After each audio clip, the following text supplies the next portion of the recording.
매일 성경에 따라 하나님의 말씀을 저희들이 보고 있는데요. 특별히 오늘 말씀은 전쟁과 관련된 그러한 내용이기 때문에 우리 성도님들이 상상하면서 좀 생각하면서 이 말씀을 듣는다면 좀 더 은혜가 될 거라고 생각합니다.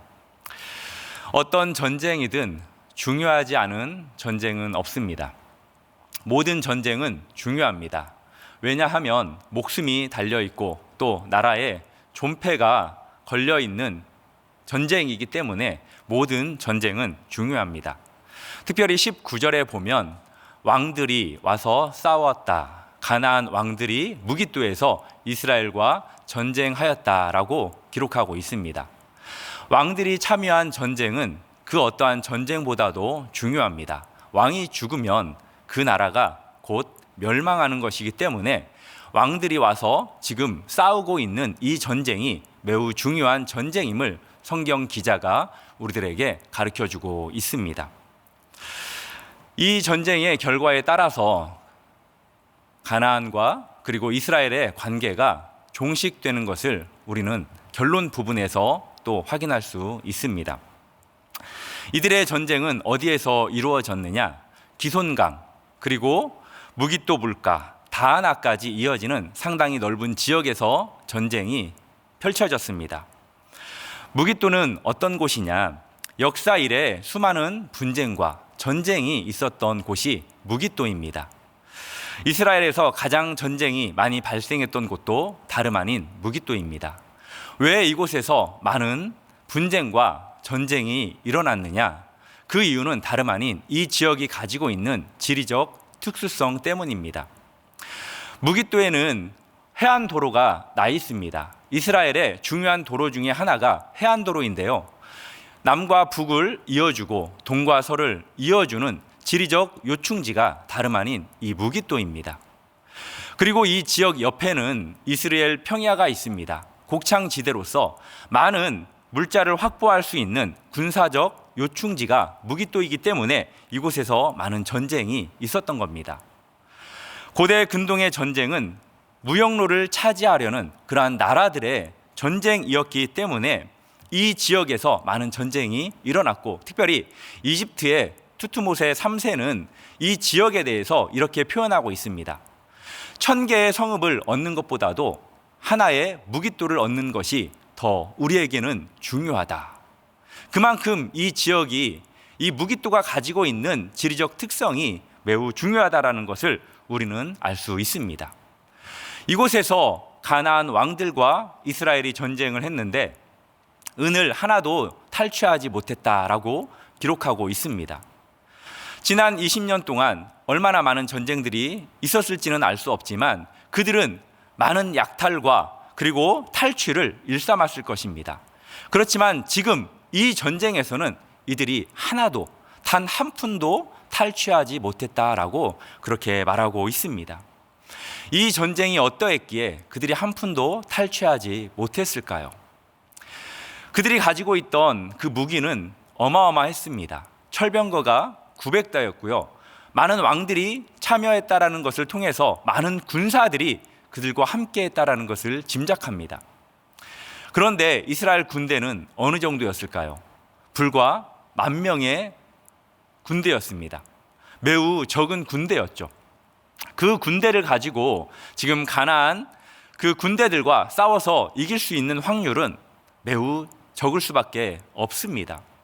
그런데 이 전쟁에서 누가 이겼습니까? 이스라엘이 이겼습니다. 어떻게 이겼습니까? 그들의 힘으로 이겼을까요? 그렇지 않죠. 말씀을 보면 하나님께서 그들과 함께 싸우셨다라는 것을 알 수 있습니다. 천군 천사를 통해서 하나님은 이스라엘을 대신하여 시스라와 싸웁니다. 그리고 20절에 보면 별들이 그들과 함께 싸웠다라고 기록되어 있는데요. 별들이 싸웠다라는 이 말은 비가 내렸다라는 그러한 시적인 표현입니다. 어떤 비가 내렸을까요? 며칠 전에 내렸던 그 가을비, 그런 비가 아닙니다. 이 시절은 추수하는 그러한 시절이었을 겁니다. 그러한 시기였어요. 그런데 이때 내렸던 비는 한여름에 내렸던 장맛빛과 같습니다. 하천에 가을과 겨울이 되면 상당히 물이 적죠. 그렇지만 여름에는 어떻습니까? 장맛비가 휘몰아칠 때, 매섭게 내려칠 때에는 그 메말랐던 그 하천이 금방 물이 차고요.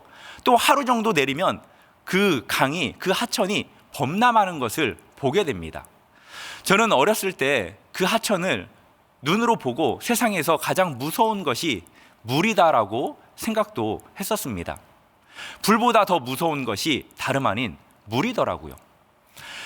이 때에도 기손강에 배치해 있었던 그 900대의 철병거, 몇 줄로 서 있었는지는 알 수 없지만 그 많은 철병거와 또 군대들을 향해서 하나님께서 하늘로부터 엄청난 비를 쏟아 부었던 겁니다.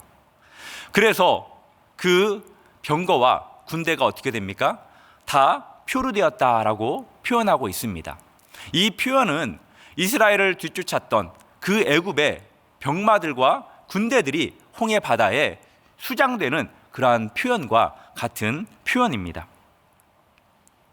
그 모습을 본 드보라가 다음과 같이 외치죠. 우리 말씀을 한 절 같이 보도록 하겠습니다.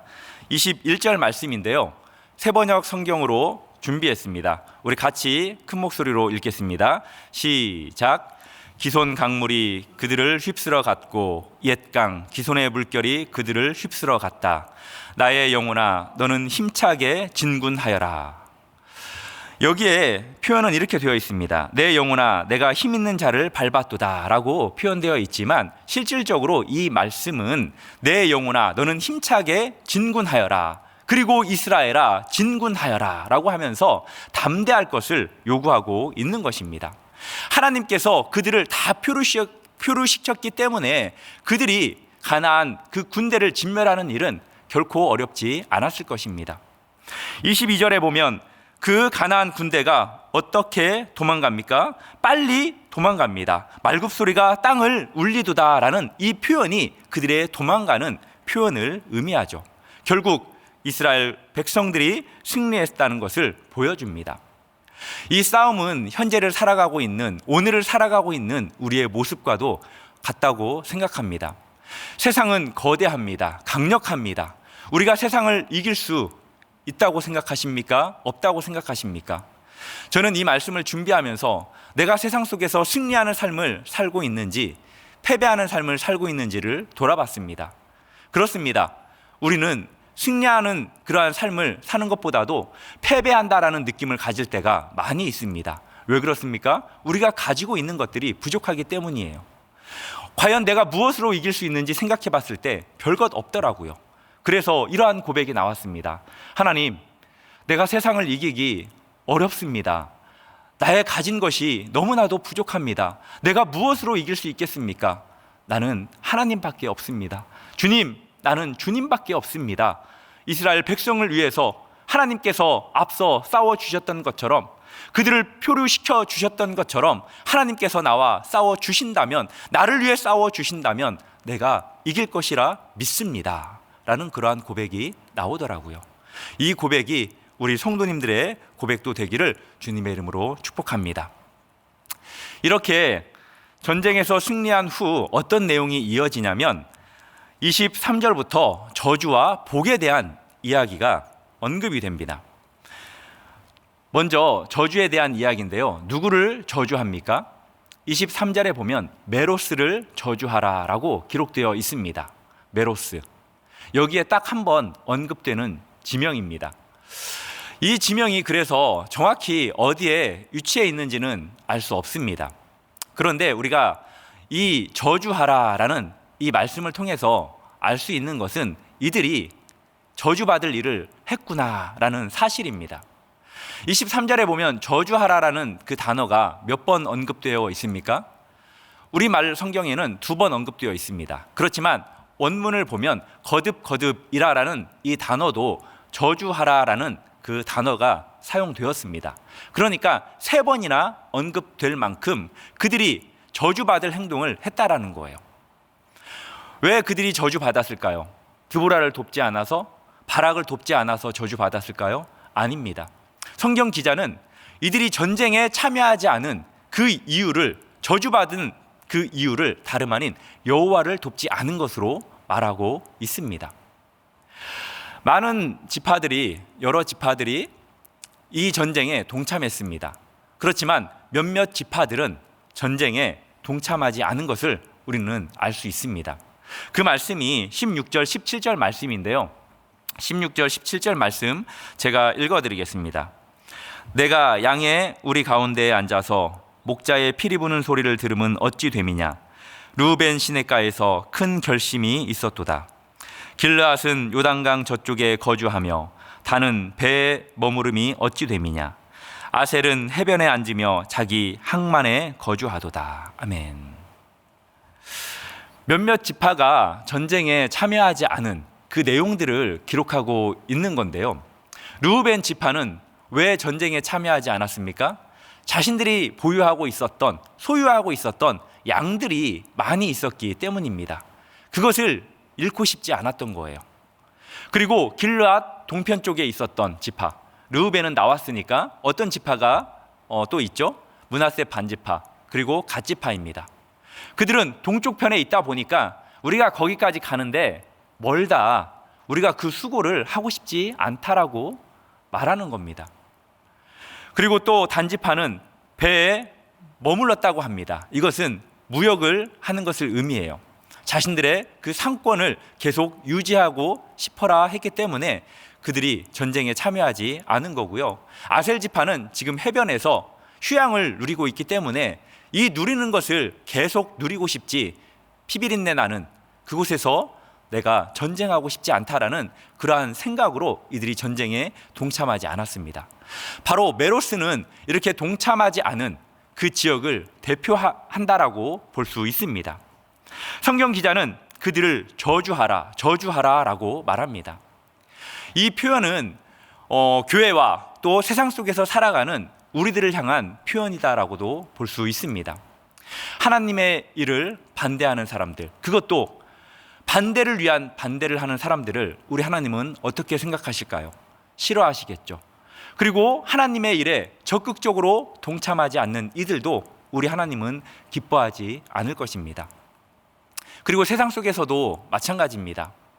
세상에서 믿는 사람들과는 함께 내가 예수 믿는 사람이야 라고 하면서 예수님을 시인하지만 예수 믿지 않는 사람들과 함께 있을 때에는 전혀 예수 믿는 척을 하지 않는 세상 사람들과 같은 그러한 모습을 보이면서 주님을 시인하지 않는 그러한 사람들을 향한 말씀입니다. 예수님께서 그런 자들에게 어떻게 말씀하셨습니까? 사람 앞에서 나를 시인하면 나도 하늘에 계신 아버지 앞에서 너를 시인할 것이다 라고 그렇게 말씀하시지 않으셨습니까? 신앙에 중도가 있습니까? 가운데 지점이 있습니까? 신앙의 중간 지대는 없습니다. 하나님 편 아니면 대적 편입니다. 하나님은 우리가 어떤 편에 서기를 원하십니까? 하나님 편에 서기를 원하십니다. 어떤 모습으로 서기를 원하시냐? 적극적인 모습으로 하나님 편에 서기를 원하십니다. 오늘 하루도 우리는 믿는 사람들과만 세상에서 사는 것이 아닙니다.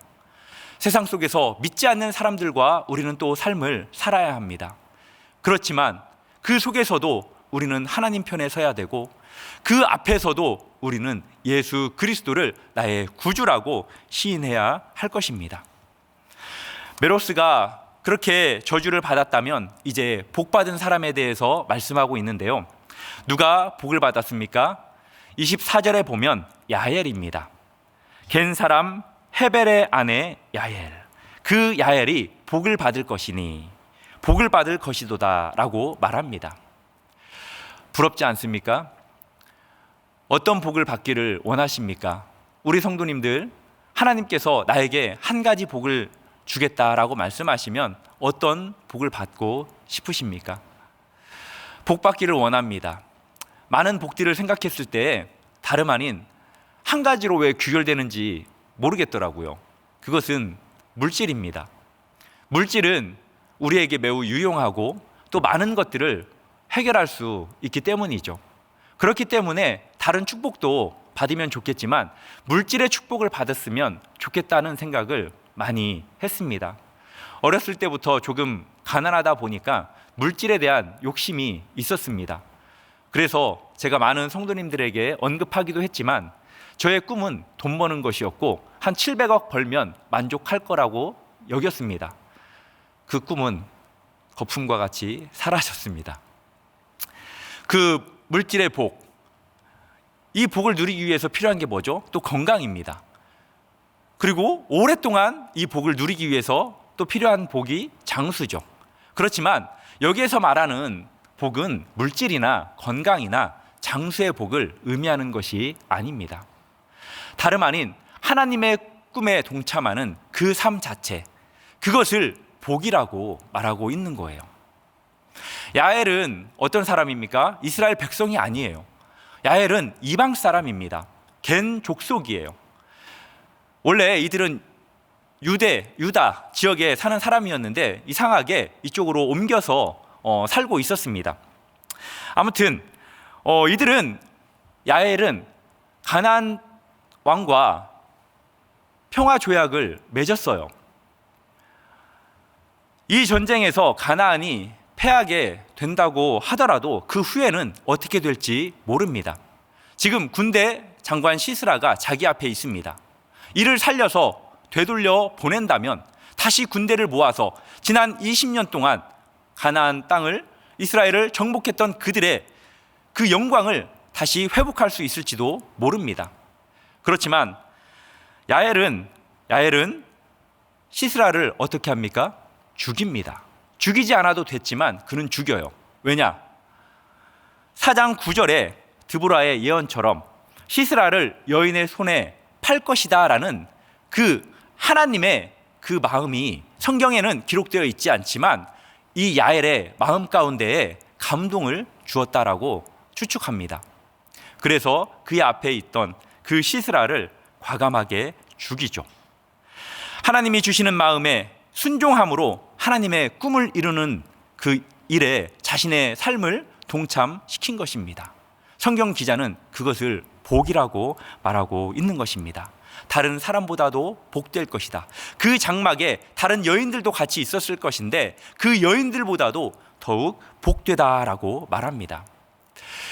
25절부터 27절까지는 이제 시스라를 죽이는 그 내용을 자세하게 묘사하고 있는데요. 시스라가 자기 앞에 왔을 때 무엇을 달라고 그러죠? 물을 달라고 합니다. 그렇지만 귀한 그릇에 이 야엘은 엉긴 우유를 줍니다. 더 좋은 것을 주었을 거라고 생각하십니까? 우리 성도님들께서 지금 갈증이 나는데 물을 달라고 하는데 엉긴 우유를 줬다고 생각해 보십시오. 어떻겠습니까? 이것은 더 좋은 것을 그에게 준 것이 아니라 그의 권위를 이 야엘이 무시한 것으로 우리는 해석할 수 있습니다. 귀한 그릇에 줬지만 그가 원하는 것이 아닌 다른 것을 준 거예요. 그리고 한 손에는 말뚝을, 한 손에는 방망이를, 망치를 가지고 시스라를 향해 한 걸음 한 걸음 걸어갑니다. 그리고 관자놀이에 말뚝을 대고 방망이로 힘차게 내리쳤겠죠. 그 당시에 장막을 칠 때에 말뚝 박는 일은 남자가 하는 것이 아니라 여자가 했다고 합니다. 그렇기 때문에 이 야엘이 말뚝 박는 일이 그렇게 어렵지 않았나 봐요. 그래서 힘있게 관자놀이에 그 말뚝을 박아서 시스라를 죽입니다. 시스라의 죽는 모습은 마치 슬로우 비디오 장면과 같습니다. 그가 그 발 앞에 구부러져 엎드러지고 쓰러졌고 또 그 발 앞에 구부러져 엎드러져서 그 구부러진 곳에서 엎드러져 죽었도다. 결국에 그가 완전히 멸망당한 것을 우리는 말씀을 통해서 확인할 수 있습니다. 그리고 이제 마지막으로 시스라의 어머니 이야기 나옵니다. 시스라의 어머니, 이스라엘의 어머니는 누굽니까? 드보라죠. 5장 7절에 보면 드보라가 이스라엘의 어머니다라는 표현이 있습니다. 매우 상반된 그러한 모습을 우리는 볼 수 있는데요. 우리는 앞서 시스라의 죽음을 보았습니다. 그렇기 때문에 이 어머니의 기다림은 아무것도 아닌 매우 허망한 모습임을 우리는 알 수 있습니다. 창밖에 서서 아들이 돌아오기만을 바라는 그 어머니의 모습, 일반 어머니의 모습이 바로 이 어머니의 모습이죠. 그렇지만 이 모습은 우리에게 무엇을 보여주냐면 매우 풍자적인 모습을 보여주는 것입니다. 이 모습을 통해서 확실하게 이스라엘이 승리했다라는 것을 보여주는 거예요. 이 어머니는 아들이 돌아오지 않은 것을 본 적이 없습니다. 몇 년 동안인지는 모르겠지만 대략 20년이 됐을지도 모르겠어요. 다스렸으니까. 이 기간 동안 어떤 전쟁마다 승리하고 아들이 돌아왔습니다. 그런데 이번에는 조금 늦는 거예요. 왜 병마들의 발걸음이 이렇게 늦냐? 왜 돌아올 때가 됐는데 왜 이렇게 돌아오지 못하느냐라고 시스라의 어머니가 창문을 통해서 밖을 바라보며 말합니다. 그러면서 그의 시녀들이 지혜롭게 이야기했다고는 하는데 이 어머니도 스스로 이렇게 이야기합니다. 노량물을 많이 얻었나 보구나. 너무나도 많은 노량물을 얻어서 그것을 배분하기가 힘든가 보구나. 시간이 꽤 많이 걸리나 보구나. 비싼 채색옷도 얻었겠지. 나에게 주려고 가져올 거야 라고 그렇게 어머니가 고백합니다. 그리고 여기에 상당히 충격적인 그러한 말씀도 그가 고백하는 것을 보게 됩니다. 사람마다 한두 처녀를 얻었을 것이다 라고 그렇게 표현하고 있는데요. 한두 처녀는 실질적으로 매우 완곡한 표현으로 우리에게 이렇게 표현되고 있는데 실질적으로는 자궁 한두 개라는 원문적인 표현입니다. 이 말은 성적인 그 놀이개로 여자들을 취했다라고 말하고 있는 거예요. 같은 여자로서 긍휼한 마음은 1도 보이지 않는 어머니의 모습입니다. 자기만 잘 살면 된다라고 생각하는 이기적인, 자기만 성공하면 된다는 매우 기회주의적이고 이기적인 그러한 어머니의 모습을 우리는 볼 수 있습니다. 내 자식이 귀하면 남의 자식도 귀한 것 아니겠습니까? 내 가족만 괜찮다고 하면 안 되는 것 아니겠습니까? 아끼는 사람들만 피해 입지 않고 행복하면 되지 않냐라는 이러한 생각은 아니라는 생각이고 잘못된 생각입니다. 반면 이스라엘의 어머니 드보라의 모습은 어떻습니까? 드보라의 모습은 가난하고 또 힘들고 어려운 사람들의 그 문제를 해결하는 그 판결을 통해서 어머니의 그러한 사랑을 나누어주고 실천하는 그러한 모습을 보여주고 있지 않습니까? 이 시스라의 어머니와 드보라를 통한 이 모습을 우리는 대비해서 비교할 수 있습니다. 이제 마지막 말씀을 같이 보도록 하겠습니다. 우리 31절 말씀인데요. 우리 한 목소리로 같이 읽어보도록 하겠습니다. 시작. 여호와여, 주의 원수들은 다 이와 같이 망하게 하시고 주를 사랑하는 자들은 해가 힘있게 도듬같게 하시옵소서 하니라. 그 땅이 40년 동안 평온하였더라. 아멘. 이 31절 말씀은 4장과 5장의 결론의 말씀입니다. 주의 원수들은 다 이와 같이 멸망하게 될 것이고 하나님의 권능으로 해가 힘있게 돋는 것처럼 주를 사랑하는 자들은 어둠을 가르고 찬란히 떠오르는 태양과 같을 것이다 라고 그렇게 말씀하고 있습니다. 우리는 지금 실내에서 예배를 드리지만 또 밖은 어떠한 모습인지는 알 수 없지만 밖에 무엇이 뜨고 있다라고 우리는 믿고 있습니까? 해가 뜨고 있다라고 우리는 믿고 있습니다. 우리는 이 땅에서 패배하는 싸움을 싸우는 것 같지만 시간 문제이지 궁극적으로 우리는 승리하게 될 것입니다. 깊은 밤이 지나고 이렇게 아침이 왔듯이 우리의 인생의 어두움도 지나고 아침은 밝을 것입니다. 그럼에도 불구하고 자신이 없다. 나의 밤은 여전히 깊고 깊다. 아침이 언제 올지 모른다라고 생각하시는 성도님들이 계시다면 예수님을 생각하십시오. 예수 그리스도 그분을 생각하십시오. 우리 예수님은 단 한 번도 패배한 적이 없으십니다. 그 어떠한 전쟁에서도 다 승리하신 분이 우리 주님이십니다. 원수마귀 사탄의 가장 강력한 무기 사망, 그 전쟁에서도 우리 예수님은 부활로 승리하셨습니다. 그 사실을 믿으십니까? 그러면 그 예수님과 함께 오늘 하루를 살아가십시오. 그 예수님을 사랑하십시오. 주님을 사랑하는 자들은 해가 힘있게 돋는 것 같이 그렇게 힘있게 돋을 것이다 라고 성경은 분명히 우리에게 말씀하고 있습니다. 오늘 하루도 이 세상 속에서 해처럼 승리하는 삶을 살아가는 저와 우리 성도님들 되기를 주님의 이름으로 축복합니다. 아멘.